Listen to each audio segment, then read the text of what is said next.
गधे को सिखाओ तो कुत्ता काटना और भौंकना तो सीख जाएगा, लेकिन धर्म करना नहीं सीखेगा, क्योंकि वो योग्यता उसमें नहीं है। गधा दुलत्ती मारना सीख जाएगा, रेंगना भी सीख जाएगा, लेकिन धर्म करना नहीं सीखेगा, क्योंकि वो योग्यता। और इस समाज में ऐसे प्राणी भी हैं, हमें बहुत प्राणी ऐसे देखने को मिलते हैं जो दिन रात दूसरों को दुलत्तियां मारने में लगे रहते हैं, काटने में लगे रहते हैं, भौंकने में लगे रहते हैं। बहुत समाज में ऐसे प्राणी छुपे रुस्तम। तो अगर वो भजन स्मरण नहीं करते पशु पक्षी, तो कम से कम किसी को गाली तो नहीं ना देते? क्यों भाई, किसी की निंदा तो नहीं ना करते? किसी को गाली नहीं देते हैं, किसी की निंदा चुगली नहीं। अच्छा, उनका मुख देखने से किसी को पाप थोड़ा लगता है? किसी को पाप नहीं लगता है। लेकिन हमारा शास्त्र कहता है कि ईश्वर बेमुख प्राणी का मुंह देखने से ही पाप लगता है। ये शांति पर्व में आचार्य पाल युधिष्ठिर ने, धर्मराज युधिष्ठिर ने ये सब कहे हैं। कृष्णम कमल पत्राक्षम न अट्टिष्यति ये नरा जीवन मृतस्तु तेज्या न समस्या कदाचन। बात भी ना करें। शास्त्र तो यहां तक करता है, ऐसे प्राणी से तो बात तक नहीं करनी चाहिए। उसका तो मुंह देखने की बात की अलग बात है, ना समस्या कदाचन। अगर उसे तो संभाषण भी करोगे तब भी तुम्हें पाप लगेगा। तो कम से कम पशु अपनी धर्म मर्यादा के अंदर तो रह रहे हैं, और हम उस धर्म मर्यादा का ही, जो हमारी मर्यादा बांधी है, हमारी मर्यादा ये बांधी है, सत्यम व धर्मम च कामम क्रोधम च, यही सत्य का आचरण रखो, चोरी मत करो, ठगी मत करो, हेरा फेरी मत रखो, झूठ मत करो, कपट मत करो। अच्छा, सत्यम व ये सत्य आचरण रखो, धर्मम च धर्म मर्यादा में रहते हुए जगत का व्यवहार करो। इसको हम बतला रहे थे कि अगर देखो इसको क्या पाठ पढ़ा रहे थे, हम कहते पत्नी नहीं मानती है तेरी तो कहना गेट आउट, नो कंप्रोमाइज। अगर बच्चे नहीं मानते हैं गेट आउट।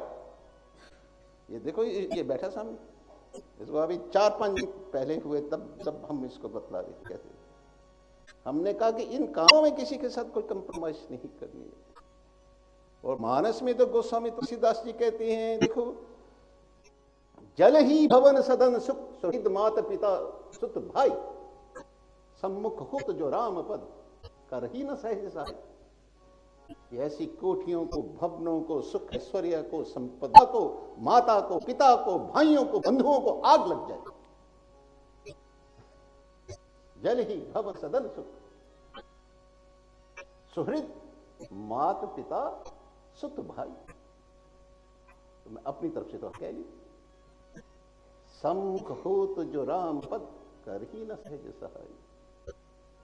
जो हमें मनुष्य से गधे कुत्ते सूर बनाने वाले हैं, सींग लगाने वाले हैं, पूंछ लगाने वाले हैं, हमारी इमोशन करने वाले हैं, तो उनके लिए तो फिर क्या कहा जाए। तो इस बात में कंप्रोमाइज नहीं करनी। भागवत कथा को सुनने का ये मतलब ये है कि भगवदाकार वृत्ति हमारे जीवन के अंदर बने। हम जो भी काम करें, हमारे जीवन का जो मुख्य एम है, प्राइमरी एम है, वो है जीवन में परमार्थ और पुरुषार्थ परोपकार। क्योंकि जिंदगी में हम जो कुछ कमाते हैं वो हमारा कमाया हुआ नहीं है, याद रखना तुम्हें। ये कमाने की शक्ति कहां से आ रही है? इस गाड़ी को कौन चला रहा है? बोलने के लिए ठाकर ठाकर ठाकर, लेकिन ऐसा अनुभव हुआ है? अब ड्राइवर बस को चलाता है, गवर्नमेंट तनख्वाह किसको देती है? उसको देती है, ड्राइवर को देती है। तुमने कार रखी है घर के अंदर, उसको ड्राइवर चला रहा है, तो तुम किसको पेमेंट किसको करोगे? तुम हमें ये बताओ। इतना तो विवेक है ना। ये परिवार जनों का तो धर्म मर्यादा के अंदर लालन पालन होना है, और वो भी नीति, न्याय और धर्म की कमाई से होना चाहिए। सतयुग और कलयुग में इतना ही फर्क है और कुछ फर्क नहीं। हम तुम्हें बताएं, क्योंकि सतयुग के प्राणी जो है अपने धर्म के ऊपर पूर्णता स्थित रहते थे। जिसमें धर्म पूर्ण रूप से प्रतिष्ठित रहता है, उस युग की आयु कम होती है, लेकिन मनुष्यों की आयु ज्यादा होती है। सतयुग की आयु कलयुग की आयु से बहुत कम है। लेकिन वहां की आयु, मनुष्यों की जो आयु हुआ करती थी लाखों लाखों वर्ष। अब सतयुग में थोड़ा सा रजोगुण आ गया, लोगों की चित्तवृत्ति में थोड़ा सा गड़बड़ी हुई। सतयुग के बाद आया त्रेता युग। अब क्योंकि सत्य के साथ रज मिल जाने से क्या हुआ, आयु की एक बिंदी कट गई। त्रेता युग के प्राणी की उम्र रहेगी 10,000 वर्ष। अब फिर जब आया द्वापर तो रज बहुल हो गया और उसमें आकर के तम भी मिल गया,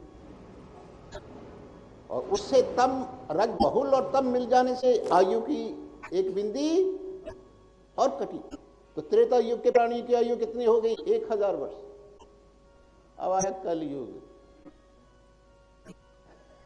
यहां तो राजस जीवन ही हमारा मन ही राजस हो चुका, और तम का भी प्रकोप इतना बढ़ गया है, जो सत्य की ज्योति थोड़ी टिमटमाहट दिखाई देती थी, वो भी दिन प्रतिदिन जो है वो क्षीण होती जा रही है।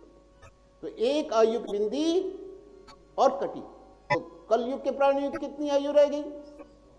और जैसे ये रज भी मिटता जाएगा, तमोगुण वातावरण हमारा होता है। तभी हमने कहा था कि आसपास के वातावरण में तो मेरा भगवती कार्य रखा करो,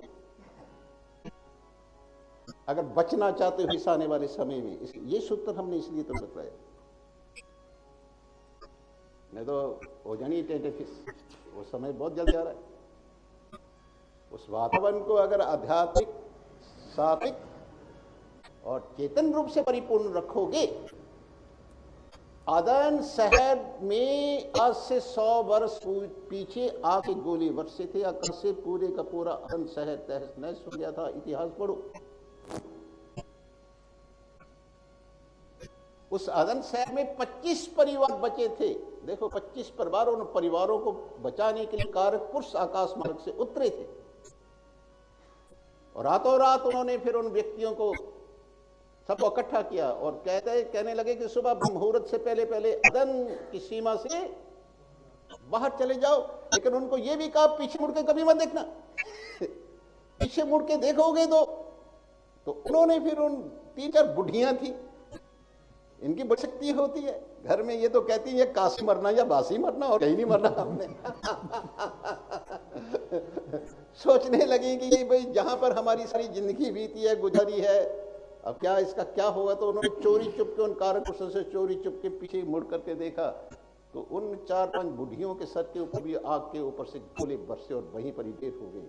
तो पूरे अदन शहर में से जो आत्मनिष्ठी प्राणी थे, आध्यात्मिक निष्ठी प्राणी थे, जो अपने जीवन को उस सर्कल के अंदर रखने वाले थे, पूरे अदन शहर में 125 आदमी बचे हैं। बाकी पूरे का पूरा अदन शहर,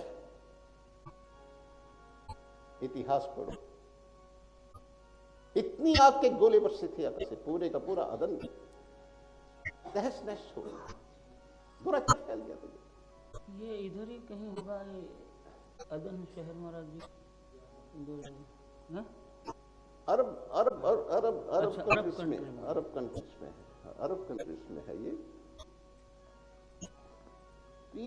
इसलिए कल जो आचार्य पाद जी अपनी व्यासपीठ से ये बात आपको बतला रहे थे, ये बात इनके हमें बड़ी भाई